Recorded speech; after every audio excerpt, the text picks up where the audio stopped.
Wouldn't it be nice? But you get the choice, good sir. Do you want the first overall pick like we have for the first four drafts that we've had of this, or are you going to defer and make me change the graphics template and for yourself too? No, I'm taking first overall, of course. Okay. Just making Mainly for sure. the ninth overall pick because it's back on this Yep. game. Yep. So, yep. Had a Gotta week love off. Had a nice bye week. it. Yep. Alrighty. First overall pick. Do you even know where you're going here? I do. Okay. There's one driver I want specifically, so I'm glad to take him. And that's Bubba Wallace, first overall. Okay. Has been arguably, statistically, whatever you want to say, the most consistent driver on super speedways over the last couple of years. Looking over the last 10 super speedway races, he's been double-digit points every single time, so he hasn't wrecked out early in any of those. He's been around at least to the end, and he's crashed a few times, as anyone does, but when he does wreck, he at least gets some points. But looking over the last couple of years, since 2021, he's been over 25 points every single time. And looking recently, you're talking 36 points Daytona 500 or the regular season finale. There it is. 36 points there, 30 points Talladega earlier this year, 43 points at the Daytona 500. And then last year, of course, won the rain shortened race at Talladega, was up there in the regular season finale, and Daytona 500 was in the mix until some pit road issues and stuff like that. So this is a guy that has consistently over the last 2 years been in the mix for race wins, for stage wins, for everything at these super speedways. And so of the chaos that is super speedway racing, I'm confident taking Bubba Wallace as somebody that should at least be there, at least into the second half of the race and get me some kind of points. Yeah, I mean, he's in the owner points battle here too. So yeah, exactly. And after a tough Texas as well, they need a good points day. Yeah. So, that's a pretty solid first overall pick considering the options and the uncertainty that goes into a race like this. The defending race winner, you can do a lot worse than Bubba Wallace. Yeah. For myself, oh lordy lord, this is gonna be a tough situation for me to try and wiggle my way out of. One guy that I know for sure that I would like is the number 6, Brad Keselowski. Okay. I think the 6 car could be somebody that does really, really well this weekend, has been pretty solid on the super speedway so far this season, but I always think of Brad Keselowski as a really good Talladega super speedway racer, especially when the 2 car was in its prime, kind of like early 2010s, mid 2010s there. The 2 car was stout on these kind of tracks. So I'll say that speed that we've seen recently from RFK translates to the super speedway track here this weekend. For the second pick for myself, 3rd overall in the draft, I feel like this is a round that Ryan Blaney should excel. I'm going to take the 12 car as my next selection. I wanted him. Yeah. Yeah. Ryan Blaney is a guy that was so close to winning the Daytona 500 in the spring, and has always been really good at Talladega. It feels like he's always in the right spot and can avoid the wrecks, and he's not too aggressive where he puts himself in bad positions and wrecks the fields like his teammate does. Overall 11 place average finish of the last 7 races at Talladega, 146 laps led.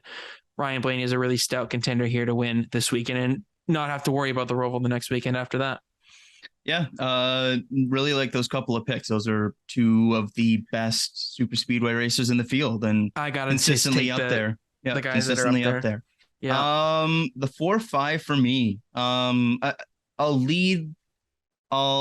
go 4th overall with somebody that is a bit boomer bust and kind of has been over a super speedway career, and that's Chase Elliott.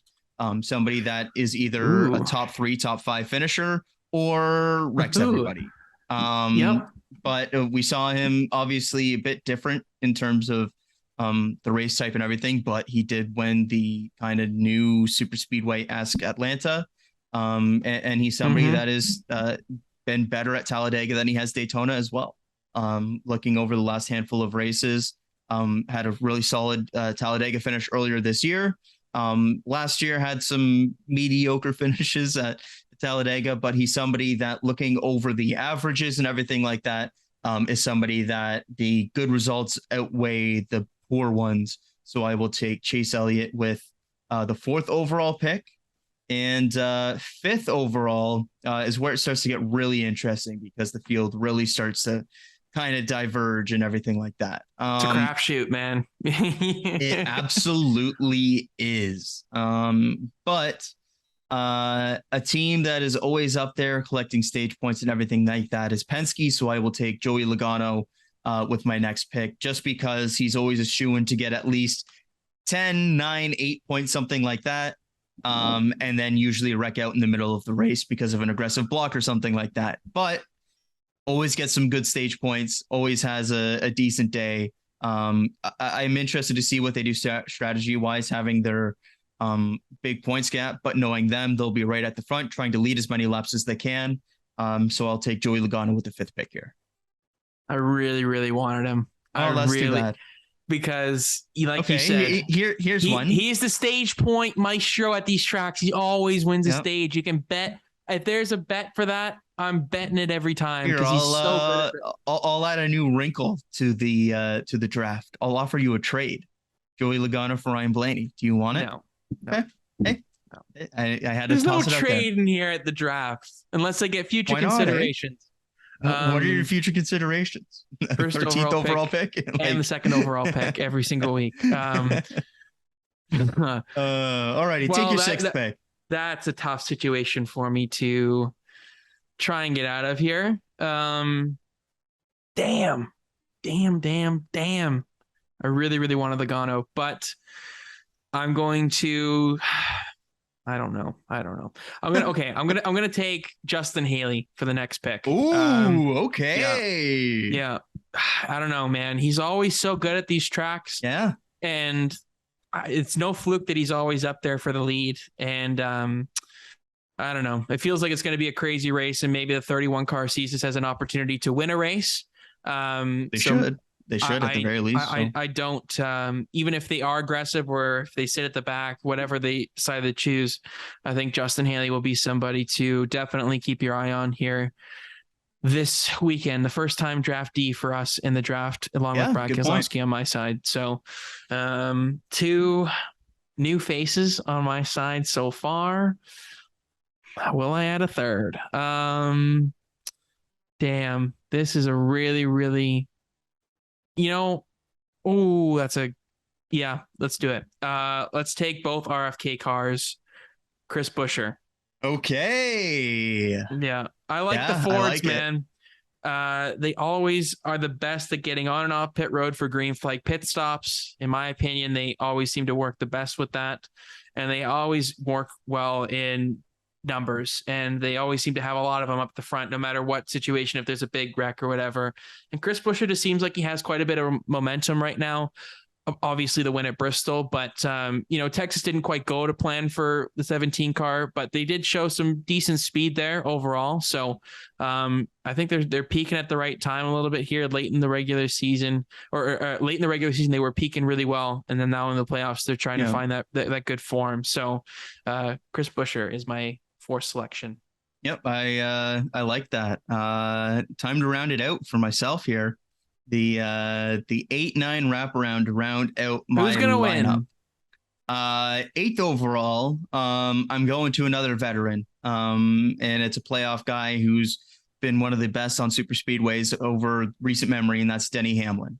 He's been better at Daytona kind of overall. But he's had a bad swing of luck this year at the super speedways. I could see that luck swinging back around in his favor this time around. Just somebody that has consistently shown his skill at super speedways. And I just can't leave him undrafted for myself in this last wraparound. So I will take Denny Hamlin with the 8th pick and 9th overall, which means that there's a decent chance they're going to win the race. 75% right now. Oh once my God. again is going to be my 9th overall pick. Out of the last 5 Talladega races, 4 top 10 finishes. He's somebody that is always in the mix at super speedways, but especially Talladega. So I like Eric Jones this weekend. He'll round out my lineup. You suck. You suck so bad. I wanted Eric Jones. Shoot.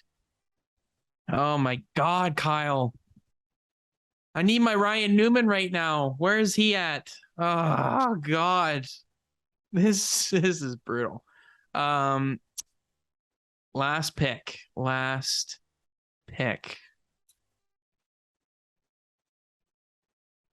You know, a guy who's just been so much in the news. Kyle Busch is going to round up my lineup for Talladega. My God. I'm going to say just punting at the most on it. Just unlikeliest places, the place where you're bound to wreck, the guy that seems to wreck and blow up at every single place. He turns it around this weekend at Talladega. He finished third here in the spring. It's a shot in the dark. Good point, and actually. I gotta try and assume that maybe, just maybe, the 18 cars luck will turn around here at Talladega. So he rounds out my lineup. Good stuff. Good show. Good show. Overall, very, very pleased with it. Yeah, great one. Any final thoughts before? Oh, is your winner pick Eric Jones? Is that what we're going with? I mean, it kind of has to be, but I'll say Chase Elliott gets it done. Why not? You're boring. You're so boring. I'm gonna say that I don't want to pick Brad Keselowski because that would have been my pick, but yeah, he's on your team. So I'm gonna say another upset here. I'm gonna say Justin Haley wins this weekend at Talladega. Let's go out on a limb. But good stuff. Yeah, great episode. It's going to be interesting to see what happens at Talladega, but make sure to follow us on Instagram and on TikTok. We will have some clips coming for you this week. Don't worry on that. We will find some time for that. But great episode overall. We will talk to you very, very soon. But for this episode, I've been Lukas Wacker. He's been Kyle Cushman. Signing off for now. Make sure to go subscribe, like the YouTube channel, like the YouTube video, and give us a follow and subscribe as well. But we will talk to you after Talladega to tee up the round of 12 finale at the Roval. Enjoy the races, everybody.